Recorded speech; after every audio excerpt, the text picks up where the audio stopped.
Warning. Listening to this show may result in increased levels of inspiration, motivation, and innovation. Side effects can include the immediate urge to take massive action to build a better business and life for yourself and others. You've been warned. Welcome to Influencers Radio with your host, Jack Mize.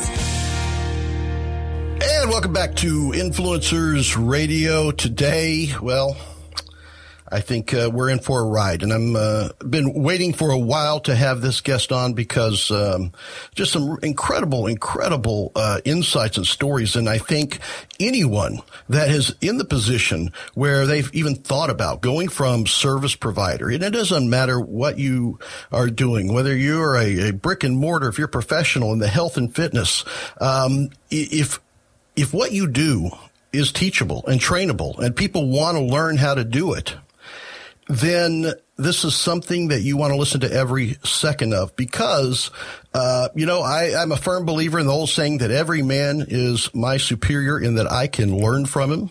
And today, we're definitely going to, make sure that forever is expanded to man and woman because my guest today is known as the most transparent and authentic personal brand marketer in the business. She's also the #1 bestseller of Lady Balls. We'll find out exactly what that means.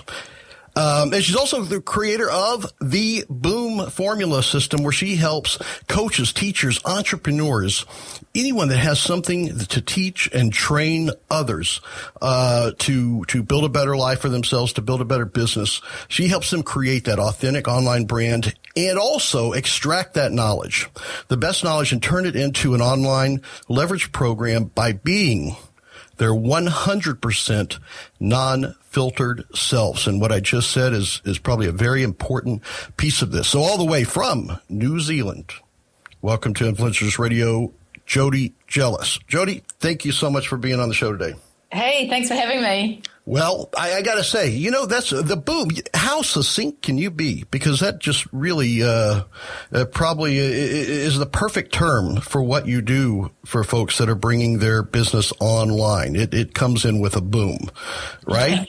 And funnily enough, how I came up with that name was when people are creating their online brand or their online program, they get so caught up in things like the colors they choose or the logo or the font or what their name is going to be.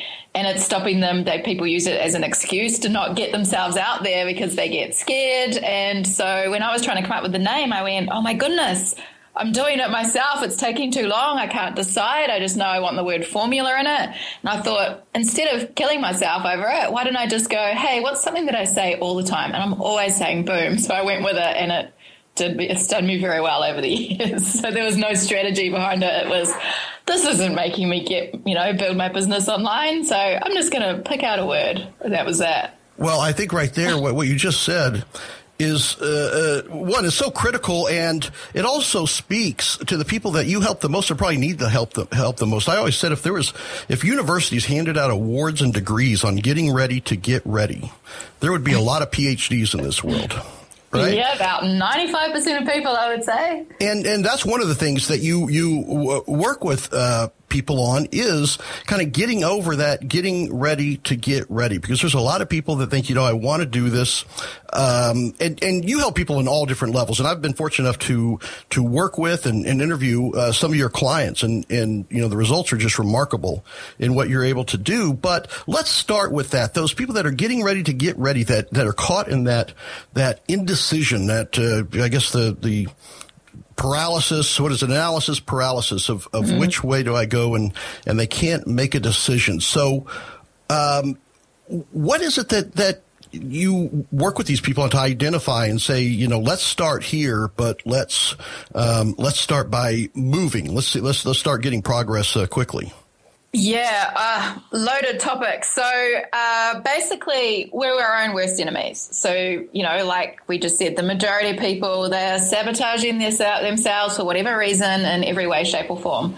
I actually bought a component into the new Boom 2.0. I actually bought in a component at the start that helps them get over that stuff before they even get started. Because what I was finding is the original Boom that I created a few years ago is it's all good to give them the steps to create their online program and build themselves with celebrity-like status online. But if they're not getting over their bullshit in the first place, then they're just going to be procrastinating and not going anywhere. So, and that's where Lady Balls came from as well. It's kind of, I was looking for an acronym for BOOM, and after, having the BOOM program for a few years, the number one thing that people struggled with was, the fear of putting themselves out there. What are people going to think of me? What if they don't buy my stuff? What if they don't like me? What if I build it and they don't come? What if, all of these reasons to hold themselves back. And people underestimate the power of what they do, because I actually did a quick video the other day. I was listening to some old school music, listening to all the boy bands, and I was thinking, what a fantastic model that is, boy bands. It'll never die, because there's always going to be young little girls who just want some handsome boy in a boy band to sing them tunes and make them think that they actually love them and will forever and ever and ever. I thought, it'll never go. And then when it comes to creating programs, whether your market is in, relationships, fitness, health, making money, doesn't matter what it's in, there's always going to be people out there who want better relationships. They're always going to want more money.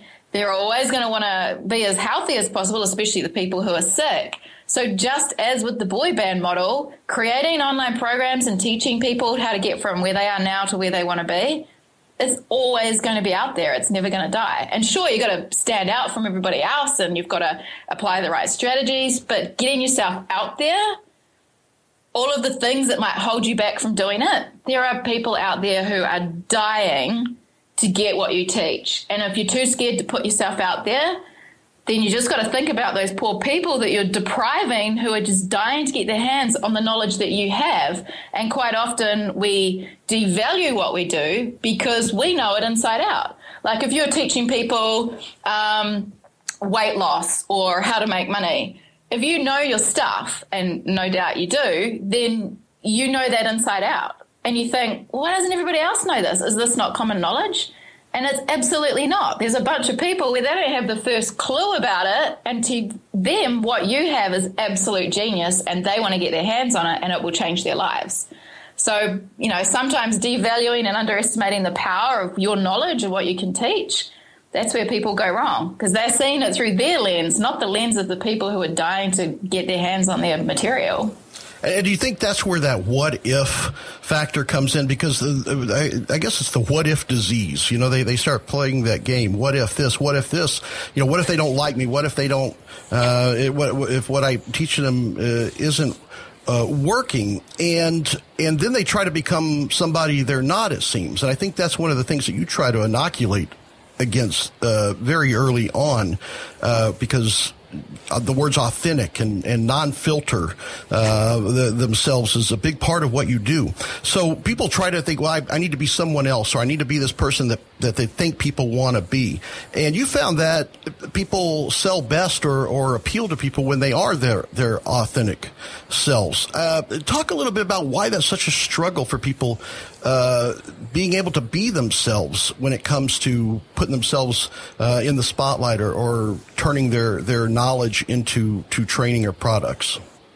Yeah, I think, comes back to that self-doubt again. Everyone has that self-doubt. Even the most confident people have that self-doubt. But at the end of the day, if you've got to work out what is important to you and the legacy you want to leave. And if what you're teaching is going to change lives, then it's kind of come back to, it's like, people who used to work in corporates and now they're entrepreneurs, and they joke about how, remember when I had to wear a suit and go to an office every day and sit in traffic, and now I work for myself and some days I'm in my pajamas, or I just wear a t-shirt and they don't have to worry about it. And they feel like when they had to wear a suit, it was like fitting a square peg in a round hole. And, that's what it's like for some people who are too scared to put themselves out there because they're opening themselves up to be judged. What will my family think? What if people don't like me? And I'm actually going to do a video really soon, just a complete satire piece about becoming an entrepreneur. And one of them is, quitting your day job, thinking you're going to world domination, and then a month later your first mortgage payment comes up and you haven't made money yet, and you're rocking back and forth in the corner going, oh shit, what have I done? And they start freaking out. But if people want to buy from people they trust, and if you're being inauthentic and you're trying to be someone to please others, then you're not being yourself. And people can smell that falseness a mile away. People can see right through it. It's like kids. You know how kids can pick up on stuff that adults can't? Man, it's so obvious when someone's out of their zone. And it's also a case of, if you want to be in flow, I always say we could set up the best sales funnel in the world, but if you're out of alignment with what's important to you and you are trying to fit a square peg in a round hole, there's some sort of energy that will block sales. It just doesn't happen. It just won't flow. And so, even if you've got the great funnels and everything, if you're out of alignment with what's important to you and who you actually want to be and the legacy you want to leave, if you're out of alignment with that, nothing's actually going to work, because subconsciously you're going to know that you're out of flow, and you're going to know that you're not doing what you're meant to be doing, or not being how you're meant to be being.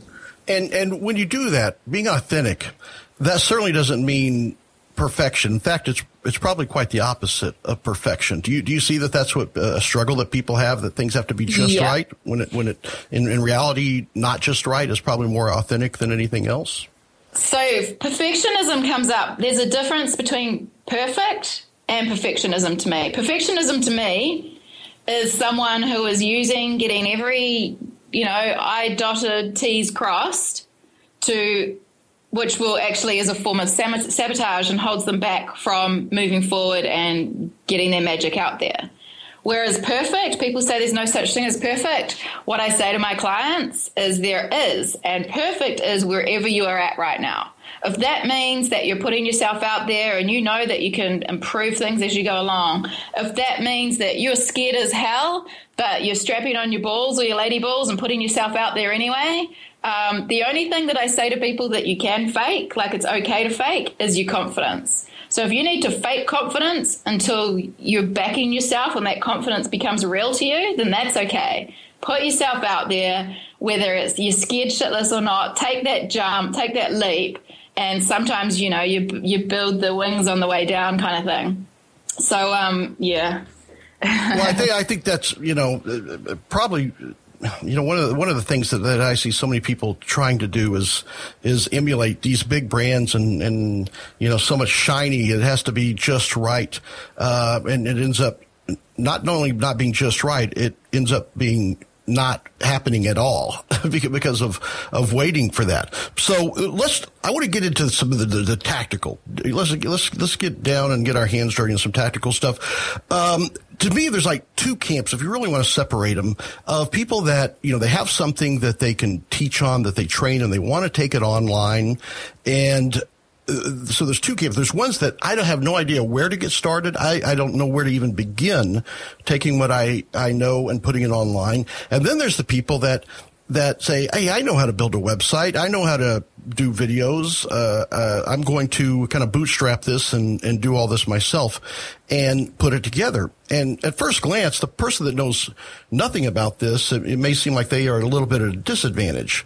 But you actually, from watching what you do, you kind of show how that disadvantage kind of becomes advantage over time. So let's start with them. If someone knows nothing about putting their stuff online, what is it that you suggest or where to start? Because we hear all this stuff about funnels and membership sites and product creation and all that, just to relieve some of the overwhelm. What should they be thinking right now? So basically, they're just got to be getting themselves out there. And with the overwhelm stuff, before I was doing the mentoring full time, I had a web design company for 14 years. So I knew the stuff and I would still get overwhelmed. So for the newbies, it's exactly when I was first creating my Boom program years ago. I actually had those people in mind because I wanted to make it a paint by numbers. And I wanted to make it so easy, step by step, that they knew what to do. And so creating your program, it doesn't happen overnight. You've got to, I have a process to help them get it out of their head and create their program, but actually recording it and putting it into a membership site, that kind of thing, that can take a few weeks.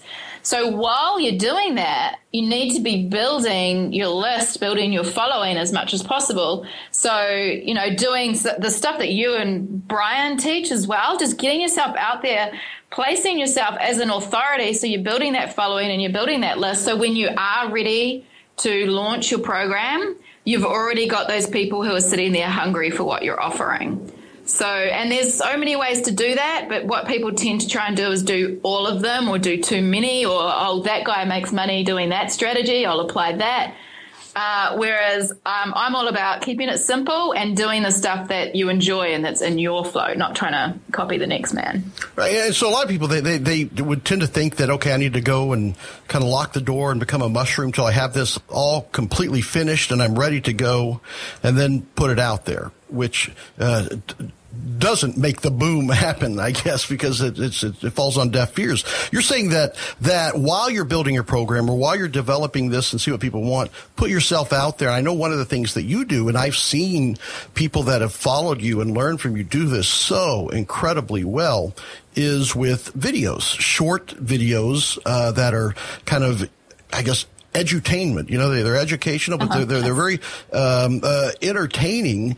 And you know, at a very shallow level, people may say, you know, Jody, you know, you're here to make money. Why do you give so much of this away for free? Because you have some incredible short little trainings, like almost 3 to 10-minute boot camps on your website.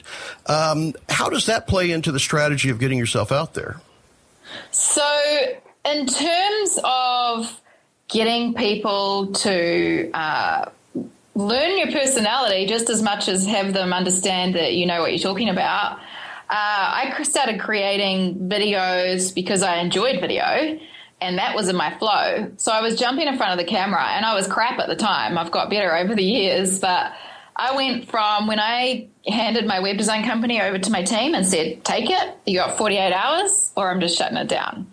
So I gave them the list and everything. So I was starting completely from scratch, and I had to get myself out there as if I was a complete newbie, even though technically for 14 years I'd been teaching strategy in my web design company.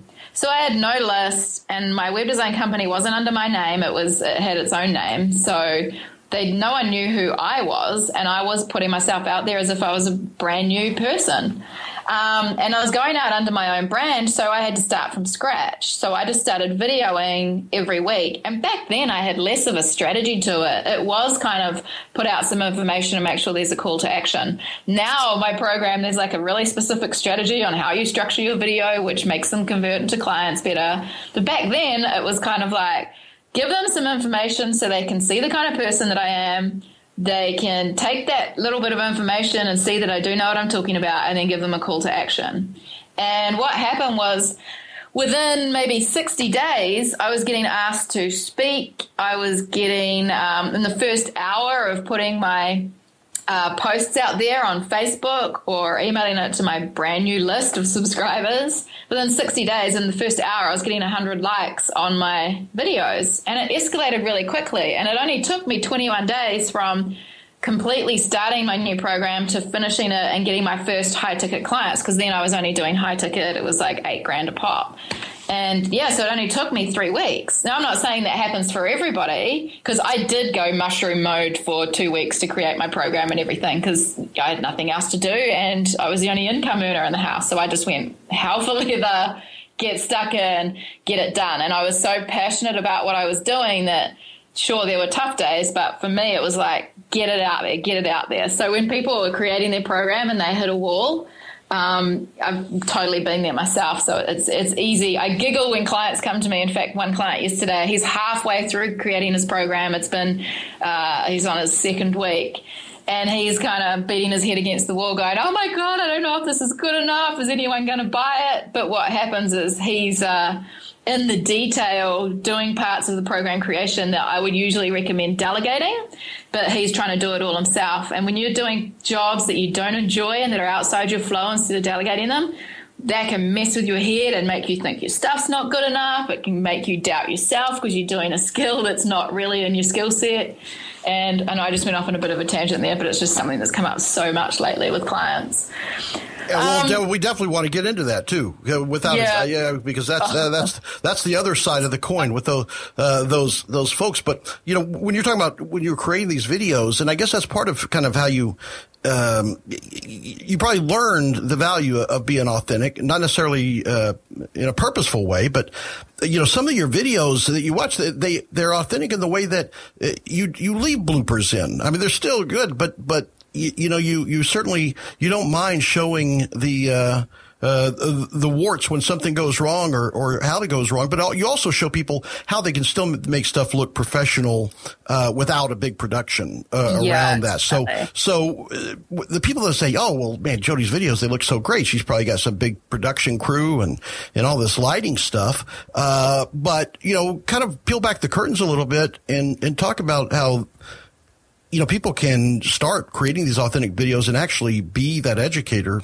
probably with some of the stuff they have laying around their house as it is, right? Yeah, I've only recently got a full-time video editor. For all these years leading up till recently, all my videos have just been done in, I'm a Mac user, so they were just all done in iMovies. If you're on PC, then back when I was PC, I was using that free Windows Movie Maker, which I'm assuming they still have. Or I think I might have switched to Camtasia and just did them all myself, and it was super, super basic. When it comes to lighting, I had a client yesterday, for example, who had gone out and bought the fancy camera, the fancy mic, the fancy lighting, but then you got to try and juggle how to use it, which is cool and further down the track. But if it's stopping you from getting your stuff out there, then I actually said to him, you know what, go stand near a window so the window light is on your face.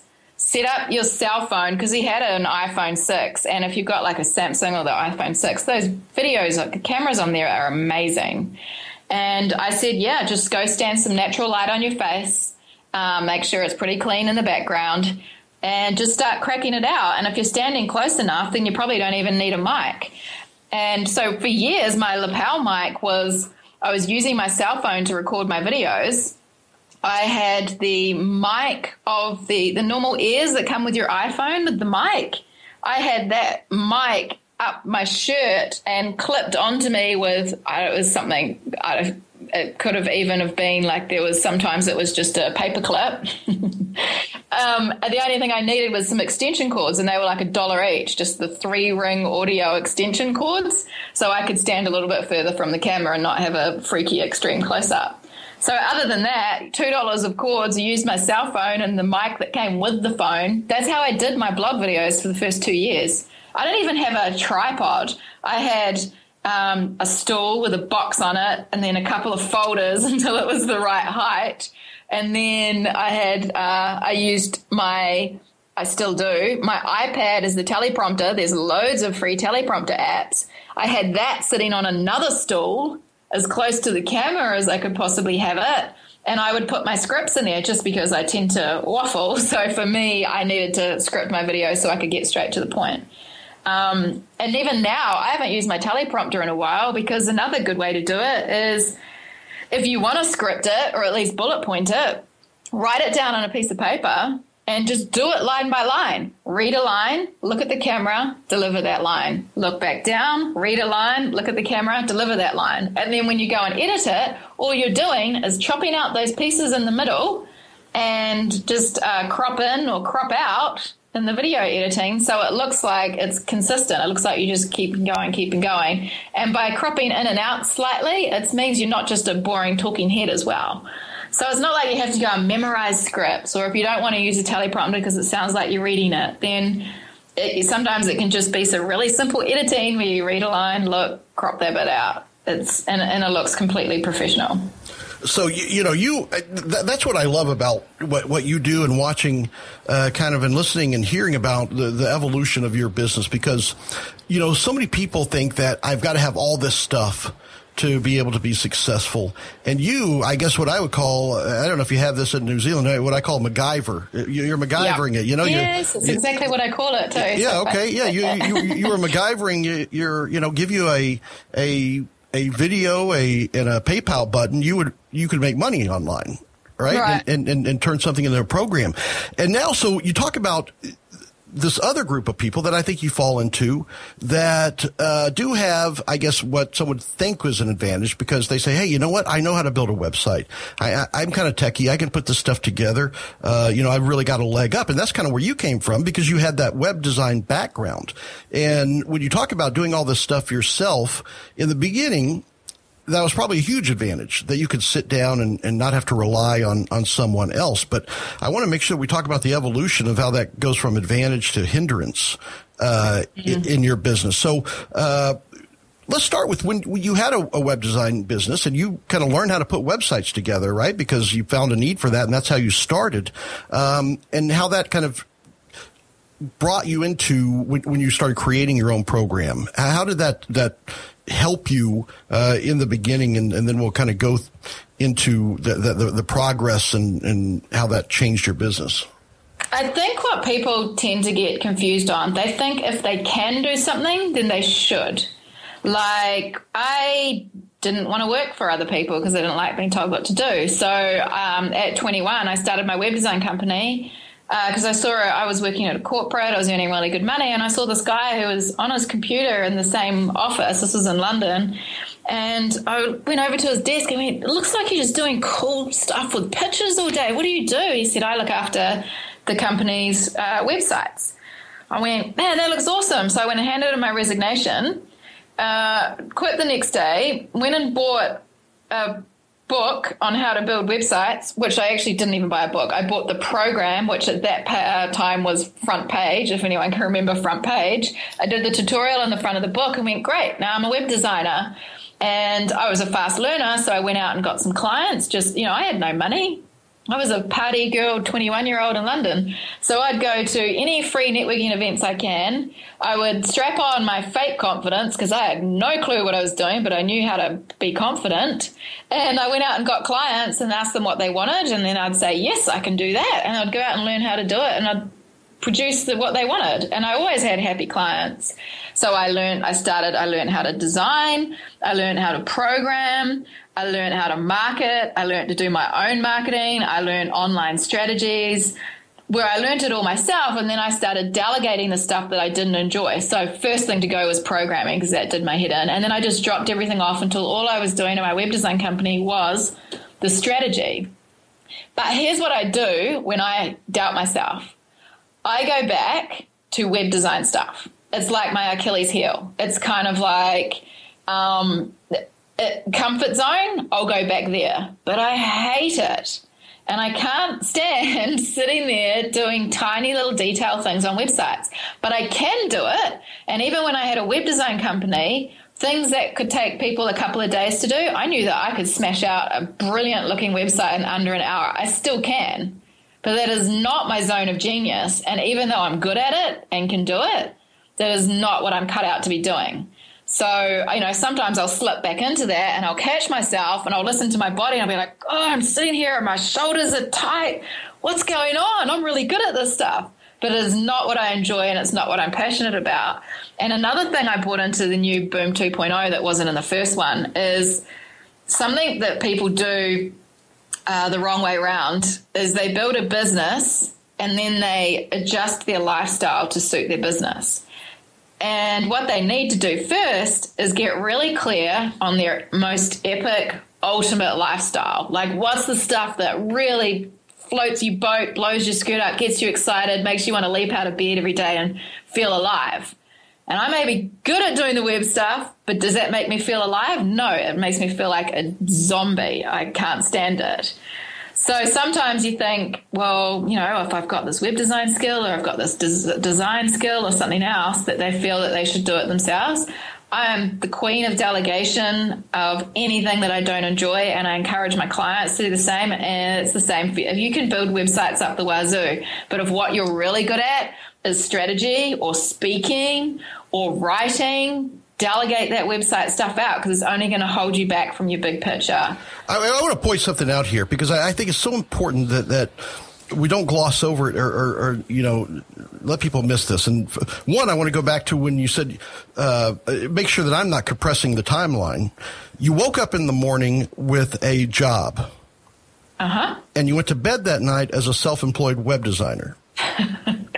a naive 21-year-old. Sure. Okay. So I guess you haven't been accused of being a procrastinator, I guess.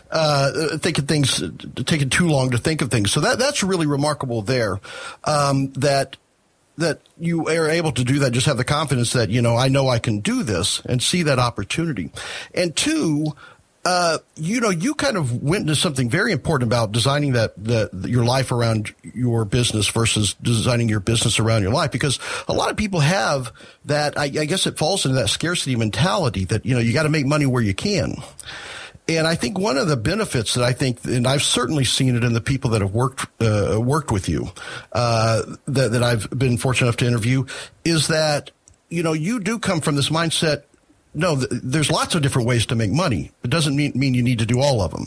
Correct. And I think that's some things that a lot of people have a hard time doing is saying no to opportunity because they think they're wasting an opportunity, but oftentimes that's getting in the way of a bigger opportunity. So when you talk about delegation, that's a very tough thing for people to do. And, since you were good at web design and good at all this stuff, and you could build a whole product yourself, and you say it doesn't mean that's what you should do.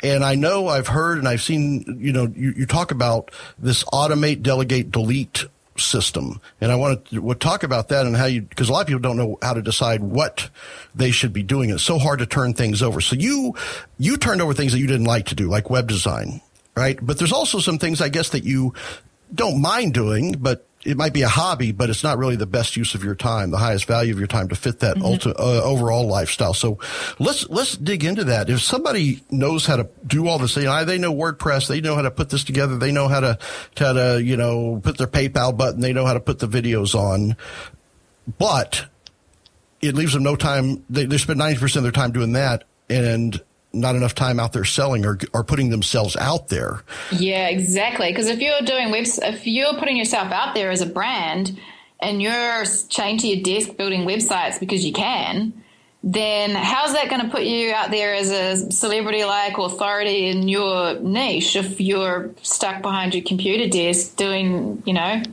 HTML, what shade of blue, 2 pixels to the left crap? That's not going to put you out there as an expert.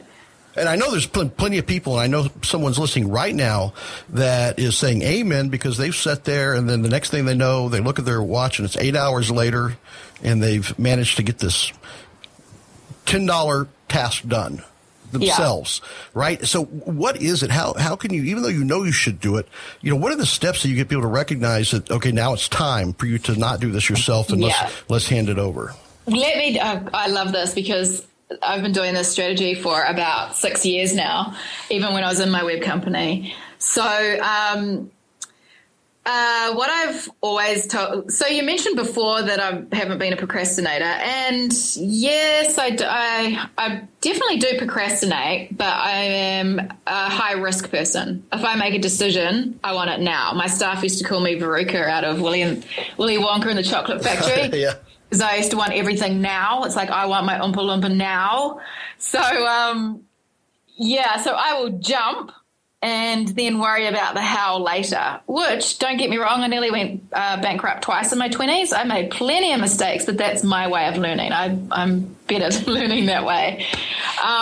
So because I think it's a prerequisite when you're an entrepreneur. We're all got that shiny object syndrome. It's very easy to get distracted. Trying to focus is, something you have to teach yourself to do. And I'm still that easily distracted person. But I also now, because I've had so many years of being self-employed, I've developed about 20 strategies that make me stay focused. For example, I was away down south last week and I was on a mission to get some content out. And I went back to my hotel room and it was a beautiful view outside and it was sun shining, and I knew that I really wanted to go out there into the sun. So I went into my room.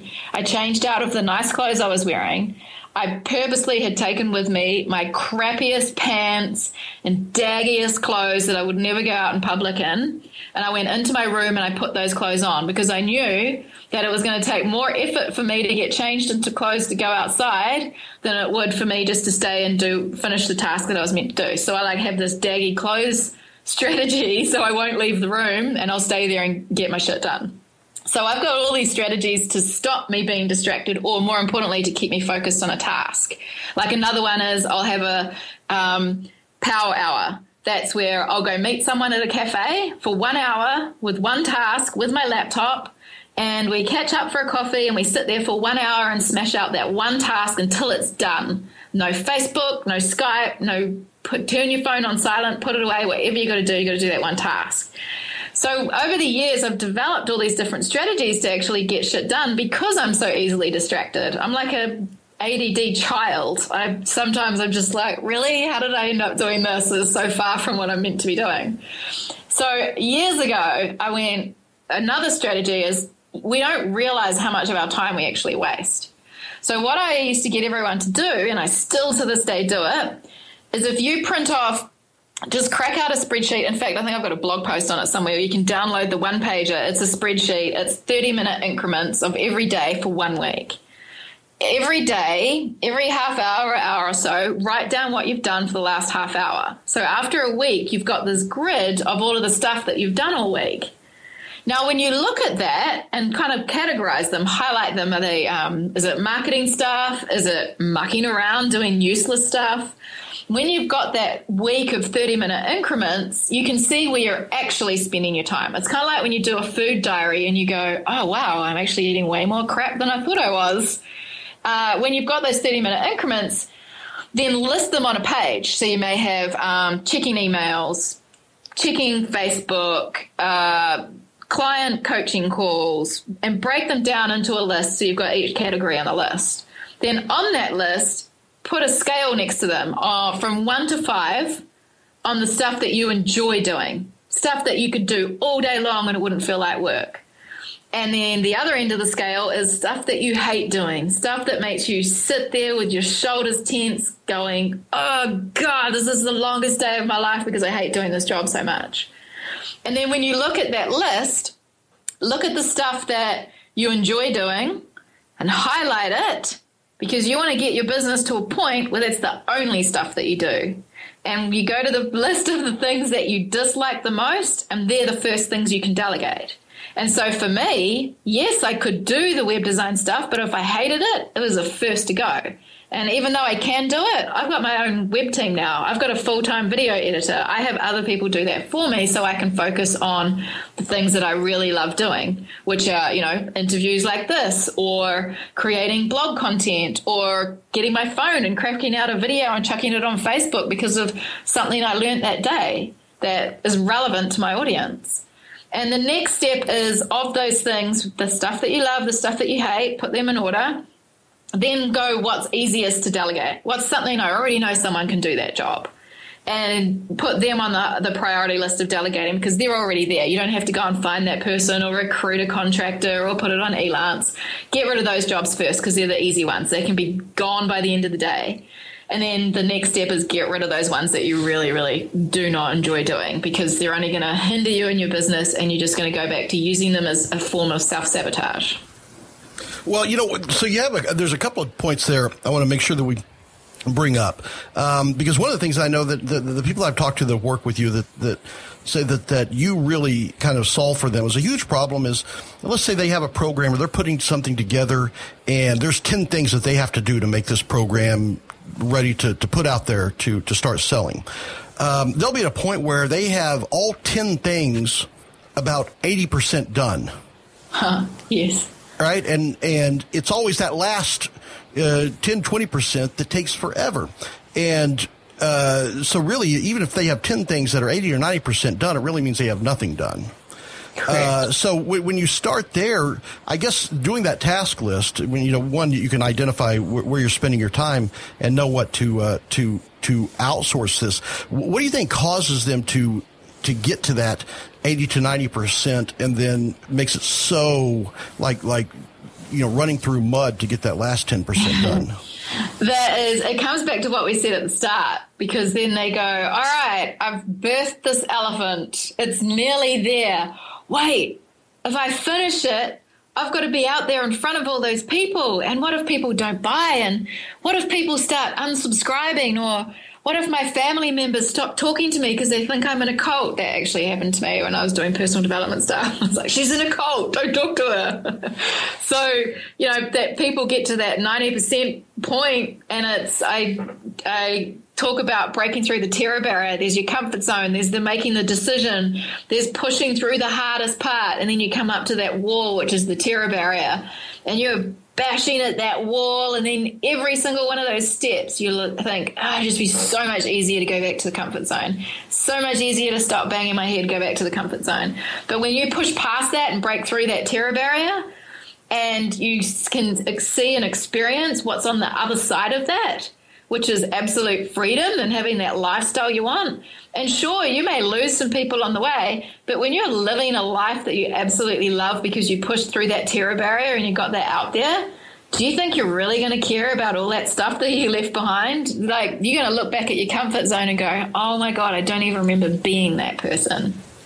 That's remarkable. And I think that's, such a mindset shift, and a lot of people think, well, I don't have my program out because, I can't get more than 24 hours in the day. But that's just a kind of a story they're telling themselves, I guess, to keep procrastinating, to keep it going on so they don't have to face that. Then you have the other set of people, which I guess is another kind of mindset, is that, Jody, that sounds great. You hire people out to do this stuff and delegate it.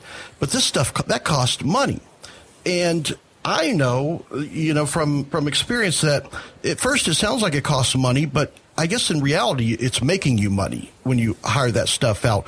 Talk about that mindset shift of, hiring outsourcers or delegating, that not to look at that as a cost of your business, but look at that as, that's actually where more of my money is coming from because it frees me up to do the things that I enjoy and that make some money. How do people get past that mindset shift of delegation cost money rather than it makes me money? First of all, the delegating usually doesn't cost anywhere near as much as what people think. My full-time video editor, who is a genius, by the way, she can edit videos way better than I can.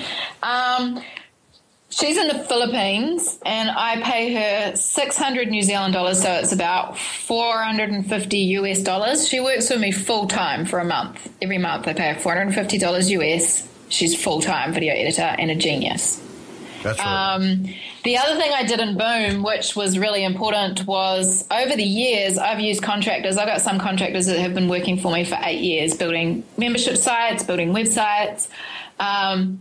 In the Boom formula, I actually give all of those contractors and their direct contact details and their prices to my clients. So when my clients go, I need someone to build a membership site, boom, it's right there. They've got their details, can go direct. They know how much it's going to cost. For, I think it's like $900 or something, my girl who's been doing my membership sites for 8 years, who has 9 children. So this girl knows how to project manage. She's brilliant. She doesn't need project managing. You don't have to hold her hand. You go, this is what I want. She asks you the question and she churns them out within a few days. And she's $900. That's remarkable.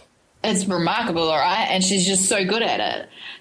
Sometimes it's just getting contractors that you trust. So sometimes you might delegate a job and it's only at 90% because they haven't finished it. So having that, I only put contractors on the list if I've used them myself and they've done a great job. I'm pretty, I'm a bit tough when it comes to contractors. If they do a job for me and they don't get it right the first time, I won't use them again. And that's the beauty of contractors. So, I only share with the people. I've got video editors, web designers, people who can fix audio. I've got VAs. I've got a whole list of people that I share with my clients. And they're all, I don't think any of them would be considered expensive either. Well, I think, being able to put that together, some of this thing, obviously people think it's beyond their reach, either financially or just, to be able to conceive putting this together. And I know, besides putting together a funnel or actually how to, get yourself out there to get people into your business and as clients, you also help people with not just marketing models, but entire business models of their online business, because I know that it happens so often that people get started in a direction, but then their business almost becomes where I guess you describe it as the tail wagging the dog, in that they're kind of stuck in a place because they don't know what to do. And I know a lot of people, instead of putting together a program that they can sell out to many people, they say, well, okay, I'm just going to work one-on-one with people and do one-on-one, servicing, coaching, training until I can figure this out. But you've kind of lived each phase of this. What are some of the advantages of disadvantages of working with one-on-one clients versus taking your knowledge and turning it into a program that you can touch many with that one instance of your training? So most people who come to me are doing one-on-one coaching, and that's great if you've left your day job and you're going to do coaching and you want to build up a client base, get some good testimonials under your belt. But then it gets to a point where they think they're starting to lose passion for what they do because they're working ridiculously long hours. They can see that it's not scalable, and they don't know how they can grow their business and have a life at the same time. So by being able to take what you teach and create an online program, teaching that same stuff, all you're really doing is taking what you already know and you're teaching it in a different format. Now, some people, once you're doing that, then you're not limited to one-on-ones. You're not capped at your time. You make it completely scalable so you can get it out there to more people. You can get your message to more people. And by doing that, again, bringing it back to, is this in line with my legacy? And with most people, they love helping other people, and getting their message out to the world is something that's really in line with their legacy. So if you can get that out there to more people, then, it's really going to work for you. But what people do is, if they're not used to the online world, they have it in their head that one-on-one is the only way for people to get results, which isn't true. It's kind of like a vehicle. It's going to get you from A to B. The people want the results and should always focus on the results. But the way they get that result doesn't necessarily need to be that one-on-one. Quite often I have clients who go, I'd love to teach this stuff by a video, but I don't know how I would. And I say, well, what is something that you find yourself repeating to every client? And they'll give that example. And you'll think, okay, let's say it's a fitness person and they're trying to explain how metabolism works. They've probably got to say that thing to every single client they have. It's completely repetitive. Now, if you could, instead of just explaining that to that client over 15 minutes, go, fantastic, the first thing I want you to do is go and watch my video on metabolism. Takes you a few seconds to say that. They go and watch the video. They get the same information and understanding. In fact, they can listen to it over and over and over again. So, sometimes it's just shifting people's mindset from, but I have to teach them one-on-one for them to get the results, which is not true at all. Otherwise, none of us would ever do programs. It's just taking what you already know and teaching it in a different format so it's scalable and you can get it out to more people. And I think that is where, what you just described is what so many people start out wanting. And then they get distracted or sidetracked by obstacles, whether it's mindset obstacles, whether it's tactical obstacles, whether it is, strategy obstacles. They get distracted with that type of stuff. And I know, from what you described and the people you worked with, that boom formula kind of puts this all together. And it's almost like, putting on glasses for the first time, that it becomes clear, of how this actually can fit together. What have you seen some of the the transformations that people have had from kind of coming with that? I'm overwhelmed. There's too much, even if they're a success, because, there's that, what's that song? Success has made a failure out of me, or something like that. And they've just come to that boiling point. And, is it an easy transition when they get that moment that, it all makes sense now? And is it something that is easy for them to fall into place and kind of take and use some of these strategies and use the checklist to kind of make it all fit together more quickly, I guess, and rather than trying to figure it all out on their own? So although boom is step by step, like it starts off with working out what you really want. So what is that lifestyle you want? How much do you want to earn? What does your perfect day look like? And then reverse engineering that into a model that suits you. You know, if you love video, then do video. If the idea of video is going to make you procrastinate, do webinars. You know, so I'm not saying to all go out and do the same strategy as me, although the majority of people do. It's taking them from what is it you really want? Okay, what's the best model for you? What's the bullshit that comes up for you mindset-wise that we need to break down first and keep coming back to that? What are the weekly things that you need to be checking on, whether that's your metrics, whether it's your mindset stuff, whether it's just making sure you're on track with your goal?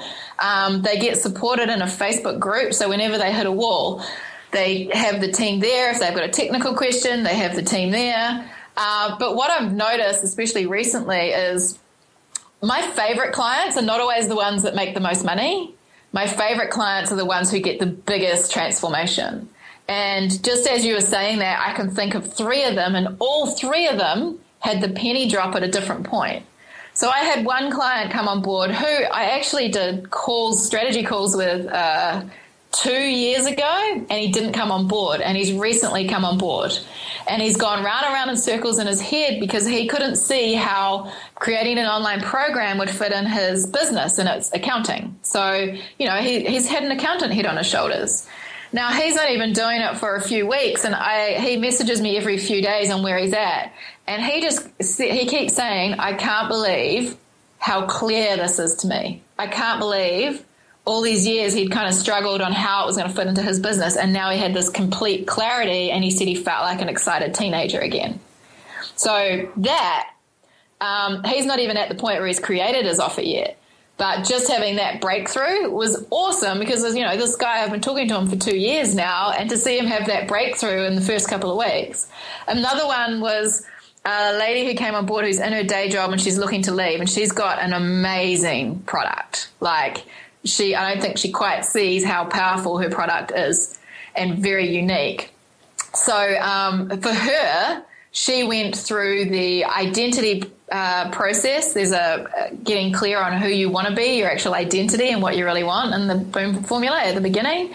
She went through that, and she just, like, it lit her up because she got really clear on what she actually wants, whereas before she felt like, you know, she was in kind of a slumber going, well, I know I don't want to do what I'm doing, but where do I go next? So that got her that clarity.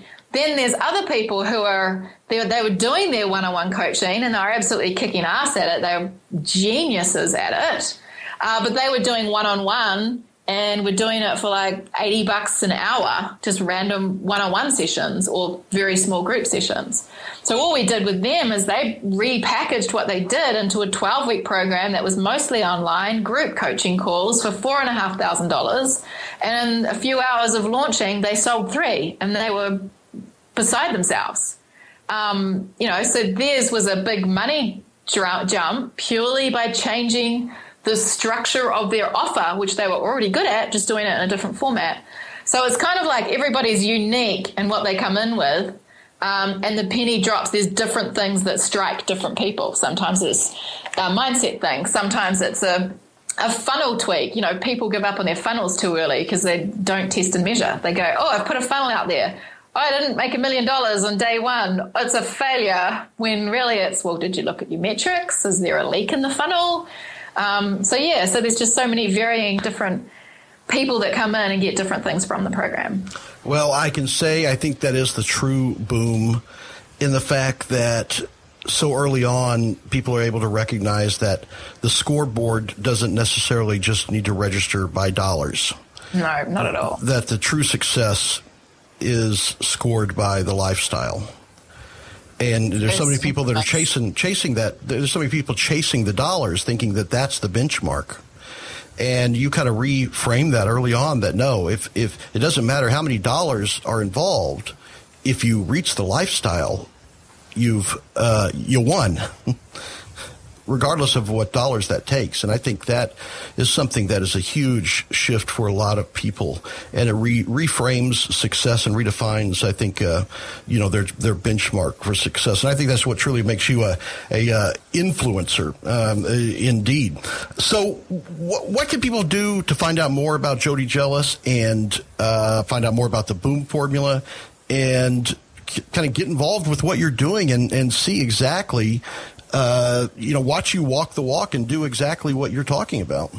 Yeah, absolutely. So over at jodyjelas.com, that's kind of the portal for everything. The blog posts are there. You can link directly to, link to the Boom Formula page where it takes you through everything that's included. There's even a free video series there where you can go and do some free training if you're kind of just thinking about creating your online program. My profit calculator's in that program as well, which people rave about. You go and put on how much you want to earn, what your product price is going to be, and it tells you how much you need to sell every year, month, day, and how many eyeballs you need to get in front of to actually achieve that target based on kind of stats that are fairly average. So, over at jodyjelas.com, it's the portal for everything, lots of free training, free videos, and a link through to Boom Formula 2.0. Well, okay.